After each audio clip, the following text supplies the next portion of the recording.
ہمارے پیارے نبی حضرت محمد مصطفیٰ صلی اللہ علیہ وآلہ وسلم نے آج سے 1400 سال قبل جو سنت اختیار کی تھی ان پر عمل پیرا ہونے کا حکم دیا تھا۔ آج سائنس بھی ان احکامات کو مسلم تسلیم کر رہی ہے۔ سائنسدانوں نے تحقیق کی کہ سونے سے پہلے 3 مرتبہ بستر جھاڑنے، دائیں کروٹ سونے اور سونے سے پہلے وضو کا حکم کیوں دیا گیا تھا اور اس کے پیچھے کیا راز پنہا تھے۔ نبی اکرم صلی اللہ علیہ وآلہ وسلم کے احکامات اور سنت سے یہ ثابت ہے کہ سونے سے قبل اپنے بستر کو 3 بار جھاڑ لینا چاہیے۔ بظاہر تو ایسا نظر آتا ہے کہ اس حکم کا مقصد بستر پر کیڑے مکوڑوں یا کسی اور نقصان دہ چیز سے صاف کرنا ہے، لیکن سائنسی تحقیق میں ایسا ہوش ربا انکشاف ہوا ہے کہ آپ بھی دنگ رہ جائیں گے۔ سائنس کے مطابق انسانی جسم میں میٹابولزم کا عمل 24 گھنٹے جاری رہتا ہے، جس کے باعث ہر پل سینکڑوں نئے سیل بنتے اور پرانے ٹوٹتے ہیں۔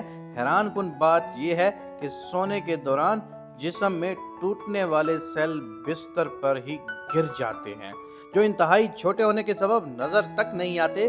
اگر بستر کو بغیر جھاڑے اس پر سونے کے لیے لیٹ جائیں تو یہ مردہ سیل جسم میں داخل ہو کر کئی مہلک بیماریوں کا سبب بنتے ہیں، اور سائنس نے بھی یہ ثابت کیا ہے کہ ان مردہ سیلوں کو صاف کرنے کے لیے بستر کو کم از کم 3 بار جھاڑ لینا لازمی ہوتا ہے، اور ایسا کرنے سے خطرہ ٹل جاتا ہے۔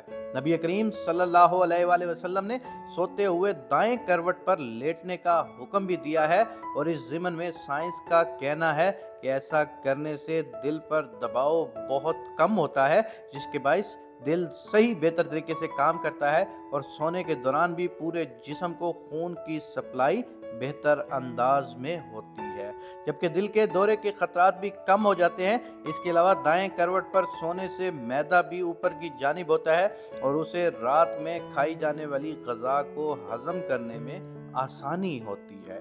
رات سونے کے دوران معدے میں موجود غذا اچھی طرح ہضم ہوتی ہے، جس کے باعث انسان بیدار ہونے پر خود کو تر و تازہ محسوس کرتا ہے اور تیزابیت بھی نہیں ہوتی۔ ہمارے پیارے نبی حضرت محمد مصطفیٰ صلی اللہ علیہ وآلہ وسلم کے احکامات کے مطابق سونے سے قبل باوضو ہو کر سونے کا حکم دیا گیا ہے۔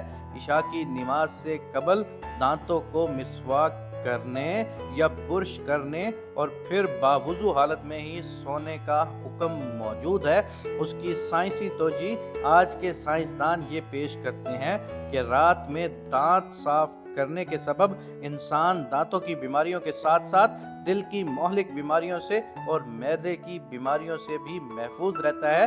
منہ میں موجود کھانے کے ذرات کو اگر سونے سے پہلے صاف نہ کیا جائے تو جراثیموں کا سبب بنتے ہیں۔